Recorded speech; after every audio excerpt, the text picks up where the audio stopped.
Hello everyone, welcome back to my channel, back to another video. Today's video walkthrough is on the challenge on Let's Defend Compromise Chat Server. This challenge is based solely on analyzing the PCAP using Wireshark and on looking at the backstory for this particular challenge. The vulnerability that's present in this PCAP is open fire. The CVE is CVE 2023-32315, and something we can look out for as well is remote code execution, as we can see here in our backstory.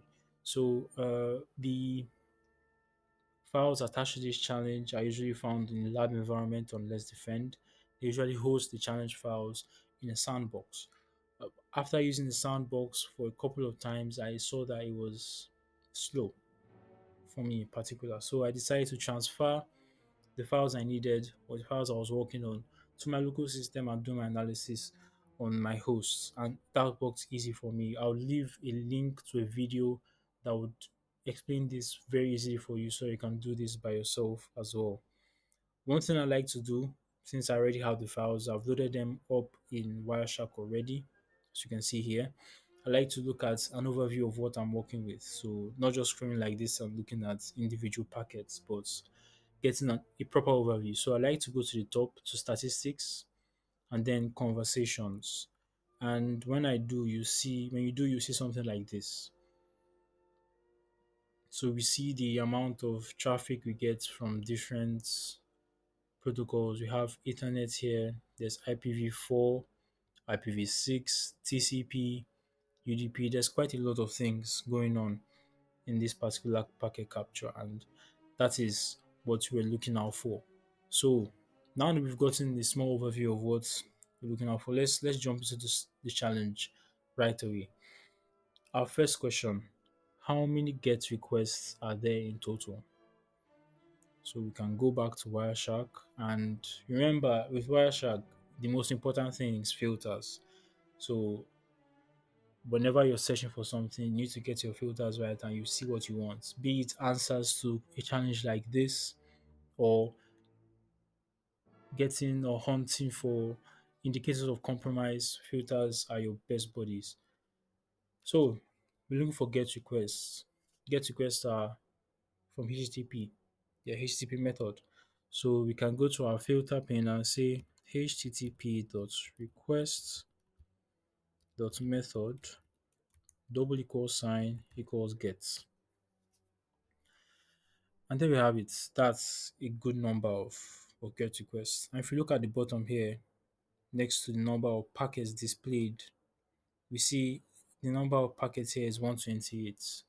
And if we go back to Let's Defend, that's the correct answer there, 128. So we have 128 get requests. And what is the host value in the first HTTP packet?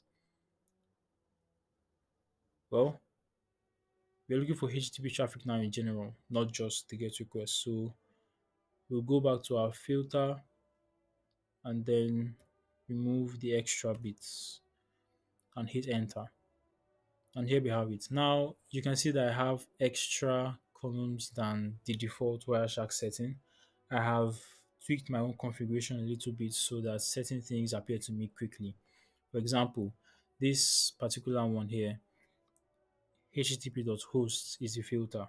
You can do this by yourself by going to the details pane, clicking down on hypertext transfer protocol, you right click hosts, and then you should see apply as column, or you can just hold Ctrl Shift I.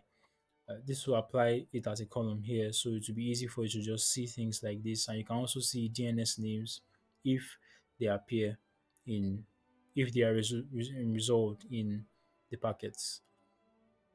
So we have this already here. We can just come to this part in the details pane. We copy it, copy the value, and then we go to let's defend them. That's the correct thing there. 192.168.18.155 and the port is 1990. Now the third question there is what is the CSRF token value for the first login request? Okay, so now we are focusing on login requests, and when we think about it, login requests, they are being sent, not being received. Unlike the get request where we receive things, we log in, we are sending things. So if you think of the request methods from HTTP, the first one that comes to mind is post. So we can just put that as a filter. HTTP the request method double equal sign and posts. Okay, so we have just 17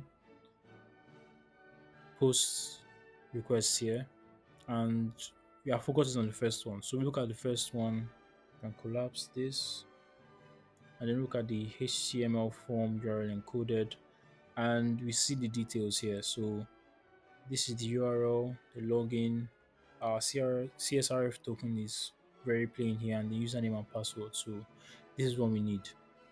That's exactly what we need. So we copy that, and when we go back to Let's Defend, you can paste it in, and that's your answer there.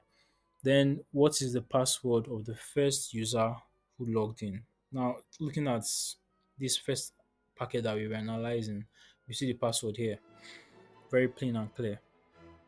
So you copy that as well, go to your Let's Defend, and keep those answers going. What is the first username that was created by the attacker? Okay, so now we're going to change our filter now. We're looking for a user creation. We can't just type in user creation in the filter pane, no. So we are thinking of, okay, how about we search for text? So we can go here, and then so the request URI, request method rather, we go for request URI, and we want it to contain, let's say let it contain the word user, and hit enter. Okay, so we see, if you look at the info column in analysis page, you see user summary, user clear. Go down here, it says user groups, and we see here user dash create.jsp.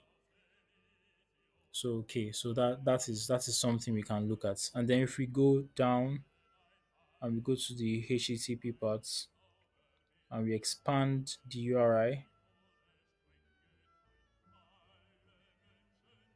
we see it. So this is the CSRF token, the username that was first created. No name or email was submitted, but the password was confirmed, and the isadmin attribute was on, and the user was created. So this is our username. We can copy it, copy the value, and paste in Let's Defend. Then the next question: how many users did the attacker create? Now, continue analysis there. You see that there's only two times that the user create.jsp file was retrieved by the attacker. So you can confirm that the attacker created two users. And we see the two different usernames here. One is this BYVR3R, and this is the previous one we saw. So that's two users. Next question: what is the name of the plugin that the attacker uploaded? Is the attacker uploaded? So we are looking at posts again, a post request again. So we go back to our post requests,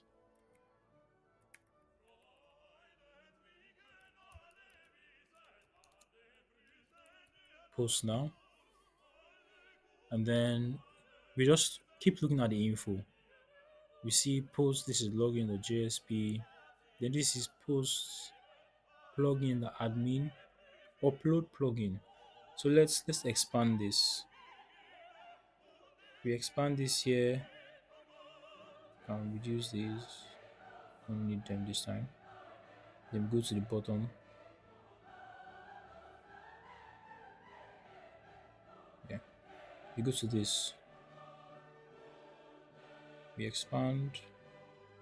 After expanding this, we see the content disposition, form data, file name is Open File Management Tool plugin.jar, a Java file. So that's what the attacker uploaded. We come back here and we paste it in. Easy work. Then, what is the first command executed by the attacker? Now, still with this filter, we see there are three final packets that we haven't analyzed yet. So this is one. cmd.jsp, which looks like a web shell. So the attacker most likely uploaded that plugin, which is malicious, to gain a web shell on this server. So after this, we see the next one, and then if we expand the HTML form, we see what was passed as a command. Who am I? The attacker passed two commands. This first one, who am I, answers our question here. And then the second one is different. So this is a reverse shell using netcards. This is the attacker's IP address, the port over which it should connect, and the type of shell that should be generated. So the attacker is gaining a bash shell on our server. Now, for us to get the answer to our last question, we need to think of what to filter here. The one thing that stands out is the port number, because when we look at it, we can't filter the IP address because that's what is predominant here. So to filter your port number, just go to your request pane, your filter pane rather, and then type in tcp.ports and your port number, which is 48, and then hit enter. Okay, so we see a few TCP traffic now. It will choose TCP traffic. So we can analyze each packet one by one since it's very little. So using the arrow key, we just move down. There's Our focus now is on this hex dump pane right here. That's our focus, because that's where we can see things that we understand a bit. So let's move this a bit. So here, then move to the next, and oh, what's this? Who am I? So from this, you can discern now that the attacker is running commands from the reverse shell, not the web shell anymore. That's why we don't see HTTP traffic here. So we move down again, and we see the response to who am I there. Root. The attacker has gained root access on the server. What's the next command? ID. And what's the response? UID roots, GID roots, groups roots, bin, daemon, and all the rest. And then we see this uname -a. And see the response here, Linux. So it's a Linux web server. So the attacker is basically trying to just do small enumeration on the server that he has attacked. So we've gotten our final command here, which is uname -a, and we can put it in here and complete this challenge. And we can see that the attacker actually got access to our web server, and yeah, he caused damage. I would love everyone to look up Chris Greer on YouTube. Check out his YouTube channel. I'll leave a link to it in the description, especially to his Wireshark playlist. He has a playlist that's dedicated to teach people Wireshark. It was one I used when I started learning how to apply filters in Wireshark, how to combine filters, things like that. So you can check out his channel if you want to learn more about security. I would also suggest you try out different platforms. Let's Defend, there's TryHackMe, there is Blue Team Labs Online. These platforms have different challenges that range from easy to intermediate to advanced, whatever you want. And you can also look specifically for challenges that have to do with analyzing PCAPs so that you can train yourself in using Wireshark well. On that note, happy hacking and see you in the next video.